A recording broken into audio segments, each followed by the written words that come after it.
Donc bonsoir à tous et à toutes, il est 17h57 et donc je suis en train de regarder un reportage. Je re-regarde parce qu'en fait j'avais regardé une première fois et il s'avère que je n'avais pas bien suivi au début et je souhaitais revoir ce reportage sur la Biélorussie. Donc voilà, donc j'ai terminé mon petit sport, je vais aller me mettre à l'aise pour entamer mon travail. Donc voilà. Il héberge les négociations entre l'Europe et Vladimir Poutine dans son palais présidentiel. Niveau Pour du ce qu'on pourcentage, appellera c'est les bon là, accords de Minsk. 68%. La dernière dictature d'Europe devient fréquentable et donne des gages pour obtenir la levée des sanctions européennes.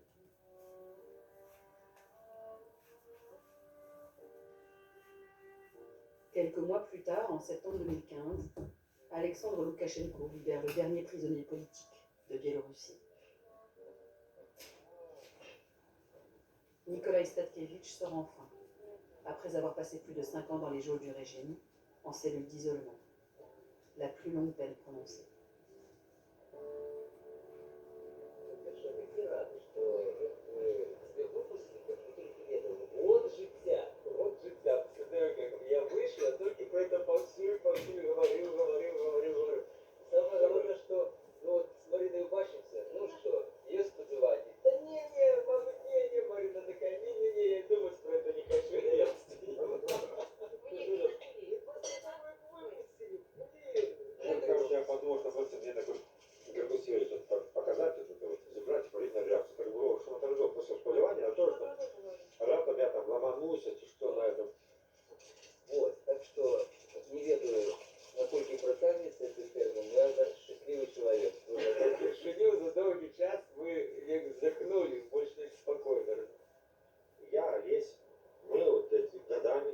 Alès et moi, nous nous battons depuis des années pour montrer que ça vaut la peine de sacrifier notre liberté pour des idéaux.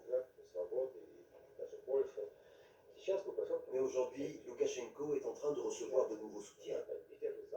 Et ce sont les dirigeants occidentaux. Il parle à un homme qui est un dictateur et un criminel. En s'asseyant à la même table que Loukachenko et en parlant affaires, il le cautionne. Il montre que la liberté et les idéaux ne sont qu'une farce. Ça ne veut pas dire qu'Alès et moi allons renoncer. Nous allons continuer le combat pour la liberté. Mais ce sera plus difficile.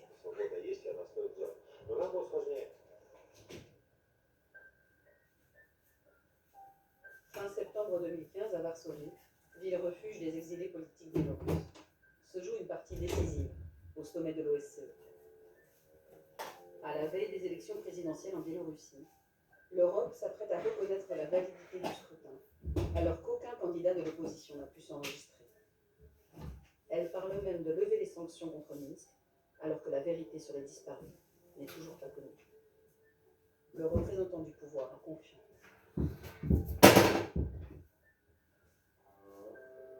Tous les opposants au régime sont venus à la scène. Svetlana et les familles des disparus tentent un dernier appel à l'aide. À travers vous, j'aimerais adresser un message à vos dirigeants pour qu'il y ait enfin une vraie volonté politique, désintéressée, qui exige de Minsk la création d'une enquête internationale sur les enlèvements politiques.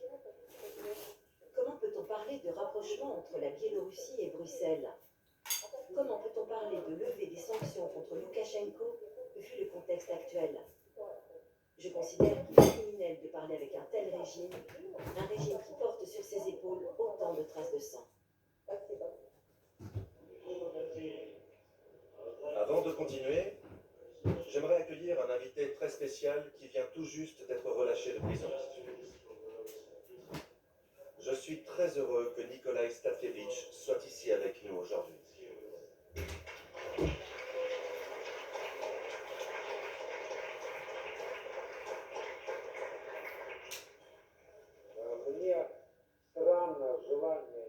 C'est très étrange pour moi de voir l'Europe reconnaître ces élections comme légitimes. C'est jouer un drôle de jeu avec Loukachenko.